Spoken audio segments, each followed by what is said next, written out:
నా solo journey start అయిపోయింది. Solo journey అంటే ఏవో ట్రిప్‌లకి వెళ్ళిపోతున్నాను అనుకోకండి. జస్ట్ హైదరాబాద్ నుంచి మా ఊరు ఆంధ్రాకి సోలోగా ట్రావెల్ చేస్తున్నా. మీలో ఎంతమందికి సోలో జర్నీ అంటే ఇష్టం? నాకు కామెంట్ సెక్షన్‌లో చెప్పండి. నాకు కూడా సోలో జర్నీ అంటే ఇష్టం. కానీ మనతో పాటు వచ్చే నైబర్స్ ఎలా ఉంటారా అని ఒక చిన్న భయం అనమాట. అసలకే ట్రైన్ లైట్‌గా వచ్చింది. చూస్తే టైం 10:30 అయిపోయింది. సో, అందరూ దుప్పట్లేసుకొని పడుకొని పోతున్నారు. అందరూ పడుకొని పోతే మనం ఏం చేస్తాం? మనం కూడా దుప్పటేసుకొని పడుకొని పోయామనమాట. అట్లా రాత్రంతా గడిచింది. ఇంకిలా చూస్తే పొద్దునైపోయింది.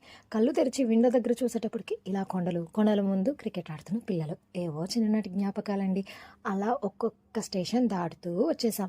చూస్తుండగానే రైల్వే స్టేషన్కి వచ్చేసాం. అక్కడ నుంచి ఆటో తీసేసుకొని బస్ స్టాండ్కి వచ్చేసా. బస్ స్టాండ్లో టికెట్స్ తీసుకొని మా ఊరు బస్ ఎక్కేసా. బస్ ఎక్కిన దగ్గర నుంచి మా ఊరు ఎప్పుడు వస్తుందా అని అలా 2 to 3 hours స్పెండ్ చేసేసాను. ఇంకా చూస్తుండగానే మా ఊరు వచ్చేసింది. ఇంకా నేను ఇలా బస్సు దిగ్గానే మా డాడీ బండి వేసుకొని వచ్చేసారు. ఇంకేముంది, బండి ఎక్కేసి మా డాడీ నేను ముచ్చట్లు స్టార్ట్ చేసాం. అలా కబుర్లు చెప్పుకుంటూ ఇంటికి వెళ్ళిపోయాం. ఇంటికి వెళ్ళగానే ఫ్రెష్ అయిపోయిన తర్వాత మా మమ్మీ మంచిగా వండితే అవన్నీ మంచిగా తినేసి ఒక్క స్లీప్ వేసేసా. పడుకొని లేచిన తర్వాత ఊరుకుంటామా? ఊరు ఎట్లా ఉందో, ఊర్లో ఏమేమి జరుగుతున్నాయో అని తెలుసుకోవాలి కదా. ఇంకా మా డాడీని తీసుకొని నైట్ రైడ్కి వెళ్ళిపోయా. అట్లా దొరికిన సందులన్నీ తిరుగుతూనే ఉన్నాం. అట్లా సందులు తిరుగుతూ ఉంటే మాకు ఒక మార్కెట్ కనిపించింది అనమాట. అమ్మాయిలు ఏమైనా మార్కెట్స్ చూస్తే వదులుతారా? ఆ మార్కెట్లోకి దూరిపోయాం. వస్తువులు అయితే కొనలేదు, అలా చూస్తూ ఉన్నాం.